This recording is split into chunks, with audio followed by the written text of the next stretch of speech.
जय श्री कृष्णा, जय श्री राधे। प्यारे भक्तों, कलयुग का समय अत्यंत विचित्र और कठिन माना गया है।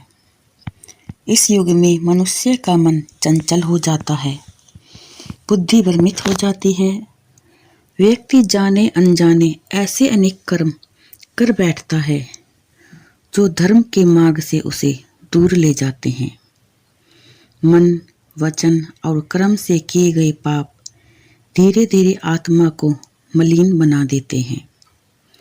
शास्त्रों में कहा गया है कि जब तक मनुष्य अपने पापों का प्रायश्चित नहीं करता, तब तक उसकी आत्मा शुद्ध नहीं होती, उसे वास्तविक शांति भी प्राप्त नहीं होती। परंतु सनातन धर्म की मान्यता यही है कि इसमें हर पाप के प्रायश्चित का मार्ग भी बताया गया है।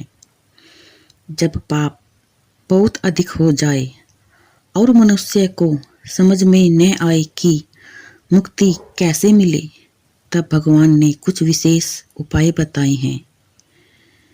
इनमें से सबसे प्रभावशाली उपाय पाप नाशन स्तोत्र का श्रवण और पाप मोचनी एकादशी का व्रत है।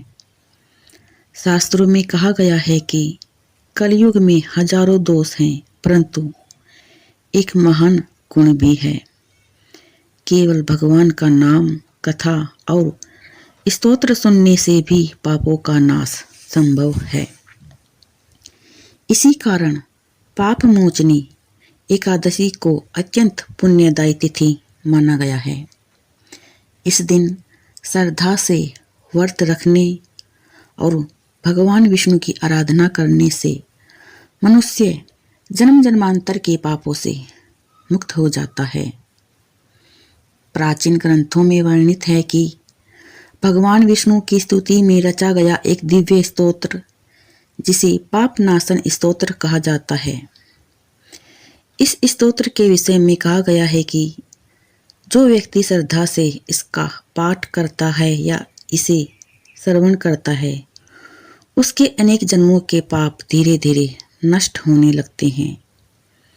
यह स्तोत्र केवल पापों को मिटाने वाला ही नहीं, बल्कि मनुष्य के भीतर धर्म, सदाचार और सात्विकता की भावना भी जागृत करता है।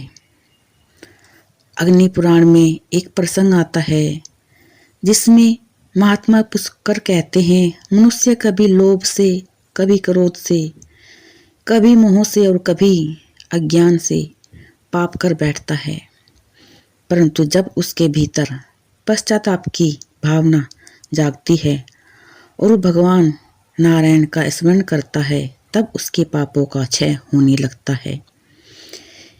इसलिए भगवान विष्णु की स्तुति को पापों से मुक्ति का सरल मार्ग बताया गया है।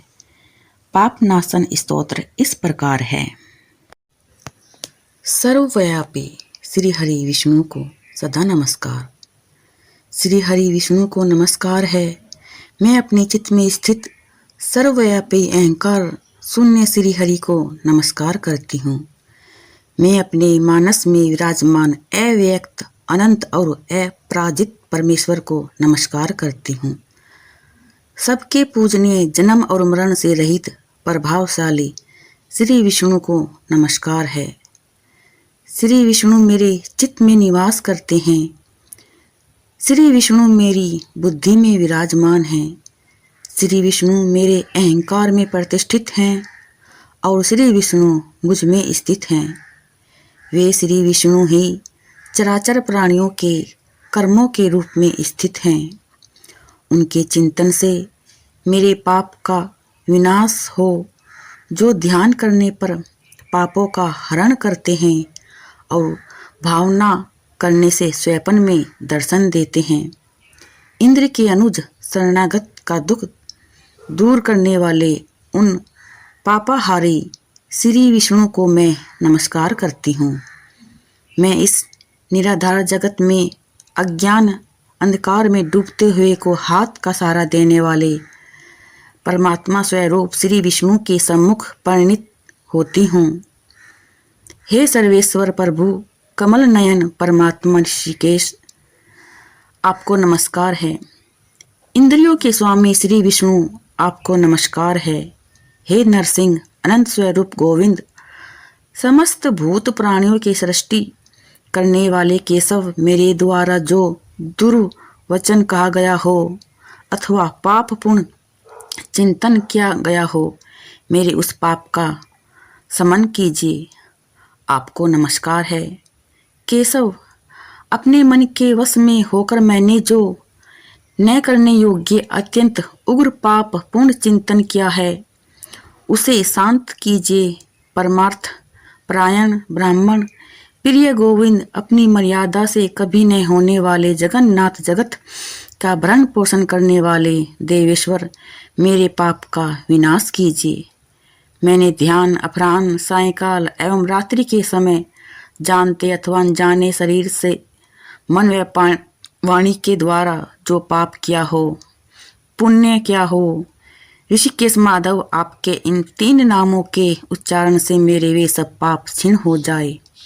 हे कमल नयन लक्ष्मीपते, इंद्रिय के स्वामी माधव, आज आप मेरे शरीर एवं वाणी द्वारा किए हुए पापों का हनन कीजिए।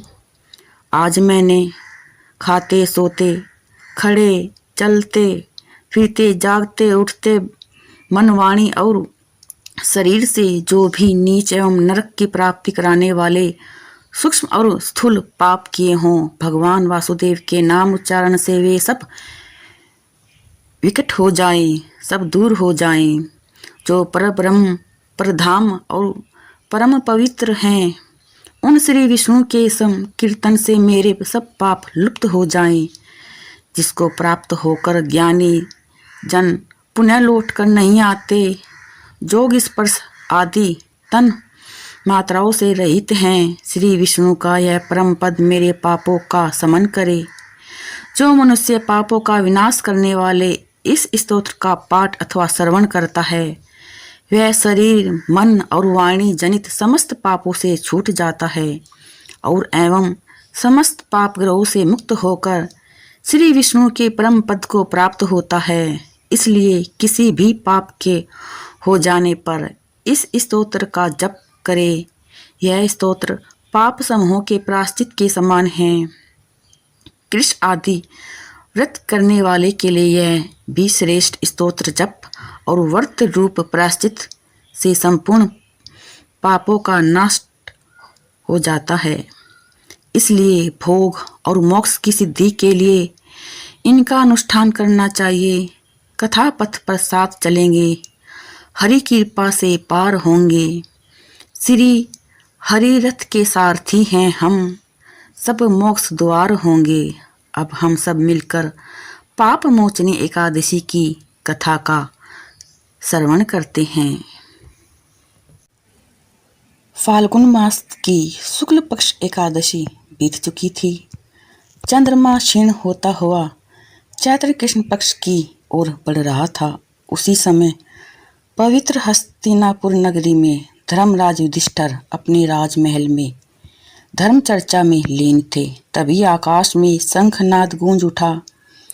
द्वारका के स्वामी भगवान श्री कृष्ण अपने रथ पर सवार होकर हस्तिनापुर आ रहे थे। संपूर्ण नगर आनंद से भर उठा। धर्मराज युधिष्ठिर और सभी पांडवों ने श्री कृष्ण का अत्यंत प्रेम से स्वागत किया। उन्होंने राज्यसभा में सम्मान पूर्वक आसन दिया। युधिष्ठिर ने विनम्र होकर भगवान से पूछा, हे माधव, ऐसा कौन सा व्रत है जो मनुष्य के समस्त पापों का नाश कर देता है? कलयुग में ऐसा कौन सा उपाय है जिससे साधारण मनुष्य भी पवित्र बन सकता है? भगवान श्री कृष्ण मुस्कुराए और बोले, हे धर्मराज, तुमने अत्यंत कल्याणकारी प्रश्न किया है। सभी व्रतों में श्रेष्ठ और पापों का नाश करने वाली पाप मोचनी एकादशी के विषय में सुनो। इस व्रत करने से मनुष्य जन्म जन्मांतर के पापों से मुक्त हो जाता है। अब मैं तुम्हें एक प्राचीन कथा सुनाता हूँ। बहुत समय पहले चैत्र रथ नामक एक सुंदर वन था। उस वन में देवताओं की अप्सराएं, गंधर्व और दिव्य प्राणी विहार किया करते थे। उसी वन में मेधावी नाम के एक महान ऋषि तपस्या में लीन थे। वे अत्यंत तेजस्वी और ब्रह्मचारी थे। एक दिन देवताओं ने उनकी तपस्या को भंग करने के लिए मंजुघोषा नामक एक सुंदर अप्सरा को भेजा। मंजुघोषा आश्रम से थोड़ी दूर पर रुककर वीणा बजाने लगी और मधुर स्वर में गाने लगी। उसकी दिव्य संगीत ध्वनि सुनकर मेधावी ऋषि का मन विचलित हो गया। धीरे धीरे वे उसके सौंदर्य और संगीत के मोह में बंध गए। दोनों साथ रहने लगे और समय बीतता गया, परंतु मोह में डूबे ऋषि को यह आभास भी नहीं हुआ कि वर्षों बीत चुके हैं। एक दिन मंजुघोषा स्वर्ग लौटने के लिए तैयार हुई और उसने ऋषि से विदा मांगी। तब ऋषि ने कहा, अभी तो केवल एक रात बीती है, सुबह होने तक रुको। यह सुनकर अप्सरा चकित रह गई। जब समय का हिसाब लगाया गया तो ज्ञात हुआ कि 57 वर्ष बीत चुके हैं। यह सुनकर मेधावी ऋषि को अत्यंत क्रोध आया। उन्होंने मंजुघोषा को शाप दे दिया, हे पापनी, तू पिशाचनी बन जा। शाप सुनते ही मंजुघोषा रोने लगी और ऋषि से क्षमा मांगने लगी। तब ऋषि ने कहा, यदि तुम चैत्र कृष्ण पक्ष की पाप मोचनी एकादशी का व्रत करोगी तो तुम्हें इस शाप से मुक्ति मिल जाएगी। मंजुघोषा ने श्रद्धा से यह व्रत किया और उसके प्रभाव से पिशाच योनि से मुक्त होकर फिर से दिव्य अप्सरा बन गई। इस प्रकार मेधावी ऋषि ने यह व्रत किया और अपने पापों से मुक्त होकर पुनः महान तपस्वी बन गए। तभी से यह एकादशी पाप मोचनी एकादशी के नाम से जानी जाती है। प्रिय भक्तों, यदि आपको यह वीडियो अच्छी लगी, कथा पसंद आई हो तो लाइक करें, सब्सक्राइब करें और कमेंट में जय श्री हरि नारायण विष्णु लिखना ना भूलें। भगवान श्री हरि विष्णु आप सभी के मनोकामनाओं और इच्छाओं को पूर्ण करे।